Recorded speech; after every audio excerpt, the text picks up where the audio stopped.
ಎಲ್ಲರಿಗೂ ನಮಸ್ಕಾರ ಸ್ನೇಹಿತರೆ. 2026ರ T20 ವಿಶ್ವಕಪ್ ನಲ್ಲಿ ಸೂಪರ್ ಎಂಟರ ಪಂದ್ಯದಲ್ಲಿ ಶ್ರೀಲಂಕಾ ವಿರುದ್ಧ ನ್ಯೂಜಿಲೆಂಡ್ ತಂಡ 61 ರನ್ಗಳಿಂದ ಭರ್ಜರಿಯಾಗಿ ಆದ್ರೆ ಗೆದ್ದಿದೆ. ಇನ್ನು ಈ ಪಂದ್ಯಕ್ಕೆ ಗೆಲುವಿಗೆ ಪ್ರಮುಖ ಕಾರಣ ಅಂತಂದ್ರೆ ಅದು ರಚಿನ್ ರವೀಂದ್ರ. ಇನ್ನು ಈ ಪಂದ್ಯದಲ್ಲಿ ರಚಿನ್ ರವೀಂದ್ರಗೆ ಪಂದ್ಯ ಶ್ರೇಷ್ಠ ಪ್ರಶಸ್ತಿ ಕೂಡ ಸಿಗುತ್ತೆ ಅಂತಾನೆ ಹೇಳ್ಬೋದು.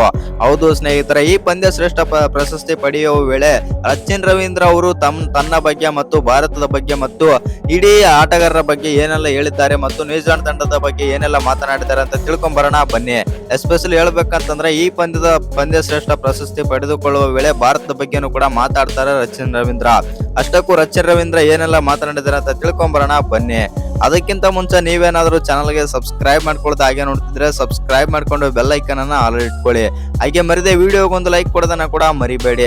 ಇನ್ನು 2026ರ T20 ವಿಶ್ವಕಪ್ ನಲ್ಲಿ ಸೂಪರ್ ಆಗಿ ಮತ್ತು ಭರ್ಜರಿಯಾಗಿ ಪ್ರದರ್ಶನ ಕೊಟ್ಟಂತ ನ್ಯೂಜಿಲೆಂಡ್ ತಂಡ ಈ ಪಂದ್ಯದಲ್ಲಿ ಶ್ರೀಲಂಕಾ ವಿರುದ್ಧ 61 ರನ್ಗಳಿಂದ ಆದ್ರೆ ಗೆಲ್ಲುತ್ತೆ ಅಂತಾನೆ ಹೇಳ್ಬೋದು. ಹೌದು ಸ್ನೇಹಿತರೆ, ಈ ಪಂದ್ಯದಲ್ಲಿ ಒಂದು ಹಂತದಲ್ಲಿ ನ್ಯೂಜಿಲೆಂಡ್ ತಂಡ 110, 120 ದಾಟೋದಿಲ್ಲ ಮತ್ತು ಆಲ್ಔಟ್ ಆಗುತ್ತೆ ಅಂತ ಎಲ್ಲರೂ ಅಂದುಕೊಂಡಿದ್ದರು. ಆದ್ರೆ ಪಂದ್ಯದಲ್ಲಿ ಆಗಿದ್ದೇ ಬೇರೆ.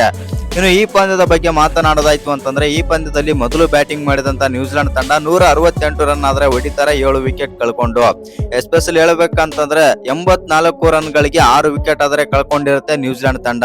ಅಲ್ಲಿಂದ ಕಮ್ ಬ್ಯಾಕ್ ಮಾಡಿದಂತ ನ್ಯೂಜಿಲೆಂಡ್ ತಂಡ ನಾಯಕ ಆದಂತ ಮಿಚೆಲ್ ಸ್ಯಾಂಟ್ನರ್ ಅವರು ಜಮ್ಮಪಾನ್ ಇನ್ನಿಂಗ್ಸ್ ಆದ್ರೆ ಆಡ್ತಾರೆ ಅಂತ ಹೇಳ್ಬೋದು ಮತ್ತು ಒಂದು ದೊಡ್ಡ ಇನ್ನಿಂಗ್ಸ್ ಆದ್ರೆ ಆಡ್ತಾರೆ. ಕೇವಲ 26 ಬಾಲ್ಗಳಲ್ಲಿ 47 ರನ್ ಆದ್ರೆ ಹೊಡಿತಾರೆ ಮಿಚೆಲ್ ಸ್ಯಾಂಟ್ನರ್. ಅದು 4 6, 2 4 ಮತ್ತು 180ರ ಸ್ಟ್ರೈಕ್ ರೇಟ್ ನಲ್ಲಿ.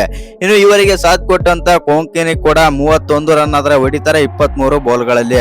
ಒಟ್ಟಿನಲ್ಲಿ ಹೇಳ್ಬೇಕಂತಂದ್ರೆ ನ್ಯೂಜಿಲೆಂಡ್ ತಂಡ ಬಂದ್ಬಿಟ್ಟು ಮೊದಲು ಬ್ಯಾಟಿಂಗ್ ಮಾಡಿ 168 ರನ್ ಆದ್ರೆ ಹೊಡಿತಾರೆ. ಇನ್ನು ಈ ಪಂದ್ಯದಲ್ಲಿ ರಚಿನ್ ರವೀಂದ್ರನು ಕೂಡ 32 ರನ್ ಆದ್ರೆ ಹೊಡಿತಾರೆ. ಸೆಕೆಂಡ್ ಹೈಯೆಸ್ಟ್ ಸ್ಕೋರ್ ಬಂದ್ಬಿಟ್ಟು ಈ ಪಂದ್ಯದಲ್ಲಿ ನ್ಯೂಜಿಲೆಂಡ್ ಪರ ರಚಿನ್ ರವೀಂದ್ರನ್ ಅಂತಾನೆ ಹೇಳ್ಬೋದು. ಇನ್ನು ನ್ಯೂಜಿಲೆಂಡ್ ಮೊದಲು ಬ್ಯಾಟಿಂಗ್ ಮಾಡಿ 168 ರನ್ ಆದ್ರೆ ಹೊಡಿತಾರೆ ಮತ್ತು ಆನಂತರ ಸೆಕೆಂಡ್ ಇನ್ನಿಂಗ್ಸ್ ಬ್ಯಾಟಿಂಗ್ ಆರಂಭಿಸಿದಂತ ಶ್ರೀಲಂಕಾ ತಂಡ ಕೇವಲ 107 ರನ್ಗಳಿಗೆ 8 ವಿಕೆಟ್ ಕಳ್ಕೊಂಡು 20 ಓವರ್ನಾದ್ರೆ ಕಂಪ್ಲೀಟ್ ಆದ್ರೆ ಮಾಡುತ್ತೆ. ಇನ್ನು ಈ ಪಂದ್ಯದಲ್ಲಿ 61 ರನ್ಗಳಿಂದ ಆದ್ರೆ ಪಂದ್ಯವನ್ನಾದ್ರೆ ಸೋಲುತ್ತೆ ಅಂತ ಹೇಳ್ಬೋದು ಶ್ರೀಲಂಕಾ ತಂಡ. ಇನ್ನು ಈ ಪಂದ್ಯದಲ್ಲಿ ಬಂದ್ಬಿಟ್ಟು ಬೌಲಿಂಗ್ ವಿಚಾರಕ್ಕೆ ಬರೋದಾಯ್ತು ಅಂತಂದ್ರೆ ಬೌಲಿಂಗ್ ನಲ್ಲಿ ರಚಿನ್ ರವೀಂದ್ರ ಅವರು 4 ವಿಕೆಟ್ ಆದ್ರೆ ತೆಗಿತಾರೆ. ಆ ಕಾರಣದಿಂದಾಗಿ ಇವರಿಗೆ ಪಂದ್ಯ ಶ್ರೇಷ್ಠ ಪ್ರಶಸ್ತಿಯನ್ನು ಕೂಡ ಸಿಗುತ್ತೆ ರಚಿನ್ ರವೀಂದ್ರಗೆ. ಇನ್ನು ಈ ಪಂದ್ಯದಲ್ಲಿ ಶ್ರೀಲಂಕಾ ಮೇಲೆ ಡಾಮಿನೇಟ್ ಪ್ರದರ್ಶನ ಕೊಟ್ಟು ಗೆಲ್ಲುತ್ತೆ ಅಂತ ಹೇಳ್ಬೋದು ನ್ಯೂಜಿಲೆಂಡ್ ತಂಡ. ಹೌದು ಸ್ನೇಹಿತರೆ, ಈ ಪಂದ್ಯ ಗೆದ್ದ ಬಳಿಕ ಮಾತನಾಡಿದಂತ ಮತ್ತು ಪಂದ್ಯ ಶ್ರೇಷ್ಠ ಪಡೆದುಕೊಳ್ಳುವಾಗ ಮಾತನಾಡಿದಂತ ರಚಿನ್ ರವೀಂದ್ರ ಅವರು ಈ ರೀತಿ ಆದ್ರೆ ಹೇಳ್ತಾರೆ. ಹೌದು, ನನಗೆ ತುಂಬಾನೇ ಖುಷಿ ಆಗ್ತಾ ಇದೆ ಮತ್ತು ಈ ಪಂದ್ಯ ಶ್ರೇಷ್ಠ ಪ್ರಶಸ್ತಿ ಸಿಕ್ಕಿದ್ದು ನನಗೆ ಸಂತೋಷವಾಗುತ್ತಿದೆ. ಯಾಕಂದ್ರೆ ಇಂಥ ದೊಡ್ಡ ಪಂದ್ಯಗಳಲ್ಲಿ ಅದ್ಭುತವಾಗಿ ಆಡಿದ್ದೇನೆ ಮತ್ತು ಅದ್ಭುತವಾಗಿ ಪ್ರದರ್ಶನ ಕೂಡ ಕೊಟ್ಟಿದ್ದೇನೆ. ಆ ಕಾರಣದಿಂದಾಗಿ ನನಗೆ ತುಂಬಾನೇ ಖುಷಿ ಆಗ್ತಾ ಇದೆ ಮತ್ತು ನನಗೆ ಒಂದೇ ಒಂದು ಆಸೆ ಆದರೆ ಇದೆ, ಅದು ಭಾರತದ ವಿರುದ್ಧ ಫೈನಲ್ ಪಂದ್ಯ ಆಡಬೇಕು ಮತ್ತು ಆ ಪಂದ್ಯದಲ್ಲಿ ನಾವು ಗೆದ್ದು ನನಗೆ ಪಂದ್ಯ ಶ್ರೇಷ್ಠ ಪ್ರಶಸ್ತಿ ಸಿಗ್ಬೇಕು ಅಂತಂದು ರಚಿನ್ ರವೀಂದ್ರ ಅವರು ಹೇಳ್ತಾರೆ ಅಂತಾನೆ ಹೇಳ್ಬೋದು. ಆನಂತರ ನ್ಯೂಜಿಲೆಂಡ್ ಪರವಾಗಿನೂ ಕೂಡ ಮಾತಾಡ್ತಾರೆ. ನ್ಯೂಜಿಲೆಂಡ್ ತಂಡಕ್ಕೆ ಮತ್ತು ನ್ಯೂಜಿಲೆಂಡ್ ಆಟಗಾರರಿಗೆ, ನಾಯಕನಿಗೆ ಮತ್ತು ಎಲ್ಲ ಕೋಚ್ ಮತ್ತು ಸ್ಟಾಫ್ಸ್ಗೆ ನನಗೆ ಎಲ್ಲರಿಗೂ ಕೂಡ ಧನ್ಯವಾದಗಳು. ಯಾಕಂತಂದ್ರೆ ನನಗೆ ತುಂಬಾನೇ ಸಪೋರ್ಟ್ ಮಾಡ್ತಾ ಇದ್ದೀರಾ ಮತ್ತು ನನಗೆ ಚಾನ್ಸ್ ಕೊಟ್ಟಿದ್ದಕ್ಕೆ, ತಂಡದಲ್ಲಿ ನನ್ನನ್ನು ಇಟ್ಟುಕೊಂಡಿದ್ದಕ್ಕೆ ತುಂಬಾನೇ ಥ್ಯಾಂಕ್ಸ್ ಅಂತಂದು ರಚಿನ್ ರವೀಂದ್ರ ಆದ್ರೆ ಹೇಳ್ತಾರೆ ಅಂತಾನೆ ಹೇಳ್ಬೋದು.